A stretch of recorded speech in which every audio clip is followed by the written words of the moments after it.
Today, we are diving into some absolutely incredible insights from the Fall in Love with Fitness Summit. We're going to distill it all down into a simple, really powerful framework for building what I like to call unstoppable energy. Let's get right into it. So, let me ask you something. Do you ever feel like you're just running on empty? You know that feeling, sluggish, totally burned out. Maybe you're reaching for that third cup of coffee just to survive the afternoon? Yeah. If that sounds familiar, trust me, you are not alone. It's a feeling so many of us know all too well.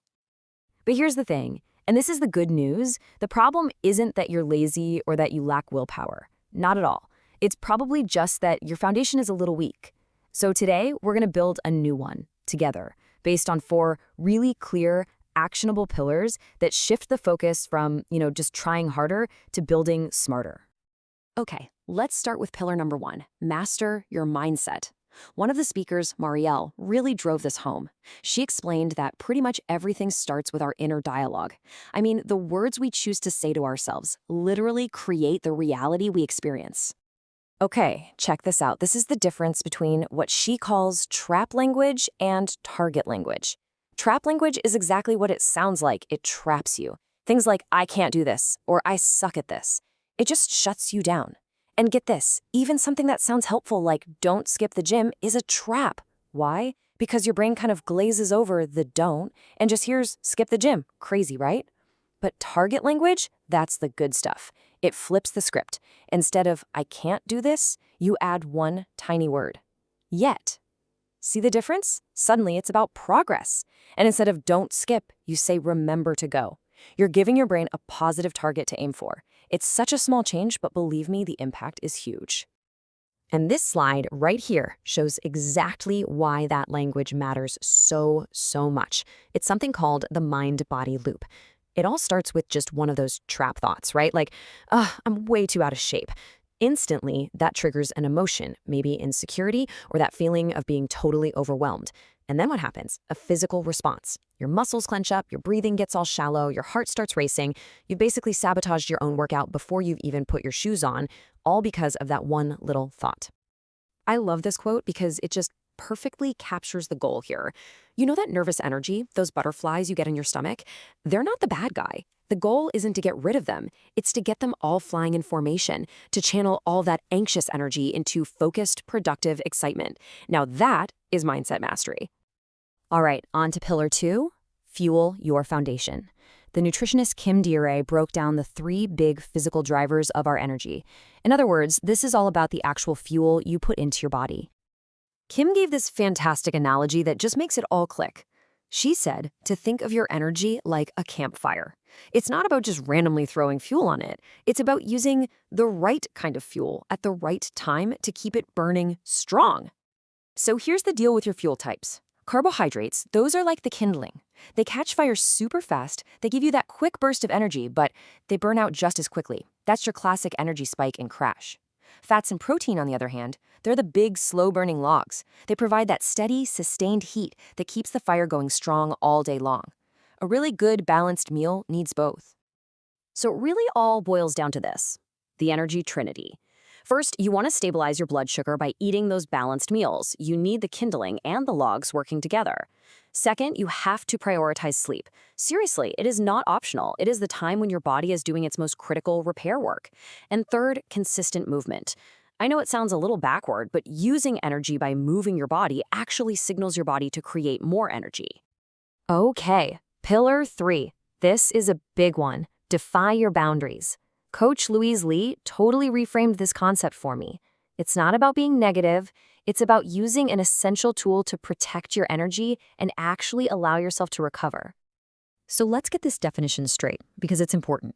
We tend to think of boundaries as these big walls we put up to keep people out. But that's not it at all. A better way to think of them is as personal recovery tools. Just like sleep or a rest day at the gym, boundaries are what protect your most precious resources. Your energy, your focus, and yeah, your sanity. And what's the tool you use to set those boundaries? It's your voice. And just like any other muscle, it's not about being the loudest person in the room, it's about being the clearest. Every single time you speak up, every time you clearly state what you need or what your limit is, you're doing a rep. And just like in the gym, those reps build strength over time. So, if setting boundaries is so important, why is it so ridiculously hard for so many of us? Well, here are the usual suspects. Topping the charts, we have people pleasing. Sound familiar? That need to be liked that just overrides everything else. Right behind it is a fear of conflict, where we mistake a little bit of awkwardness for like a full blown crisis. And then there's just not even knowing what our limits are in the first place. But here's the most important part of this whole slide. These are not character flaws, okay? These are just learned habits. And you know what the best thing about a learned habit is? It can be unlearned. And that brings us to our final pillar: engineer your environment. This is all about making your physical space do the heavy lifting for you. As Speaker Chris Judge showed us, really simple external cues can drive some seriously profound internal change. This question from Chris really blew my mind. I mean, we all use sticky notes for our little to-do lists, right? But what if we used that same super simple tool for something much, much bigger? What if they could remind us of our values, our strengths, and what we truly believe in? So, what do these messages from the wall actually look like? Well, honestly, they can be anything that reinforces that target mindset we talked about. A key lesson like, this is my life now, what's next? Simple reminders of what you're grateful for. Even testimonials, kind words from other people to help you fight off that self-doubt. Or just straight up positive self-talk like, I am enough. My personal favorite is this one. It's project management, not procrastination. That's a total game changer. And this isn't just, feel-good stuff. There's real science behind why this works. First, it's external storage. You're literally freeing up brain power by not having to remember it all. Second, the physical act of writing something down, that's called encoding, it actually strengthens that memory in your brain. And third, generation. Using different colors, phrasing things in new ways, it all creates more mental layers, making that message really, truly stick. So we have our 4 pillars. Now, the million-dollar question: how do we make them real? Well, it all comes down to this idea of daily reps. Think about it. You wouldn't go to the gym one time and expect to be strong, right? It's exactly the same here. These pillars aren't built in a day with some single grand gesture. Nope. They are forged and they are strengthened through small, consistent daily reps of intentional action. And this table just wraps it all up so nicely. For your mindset, your daily rep is to reframe just one trap thought. For fuel, eat one truly balanced meal.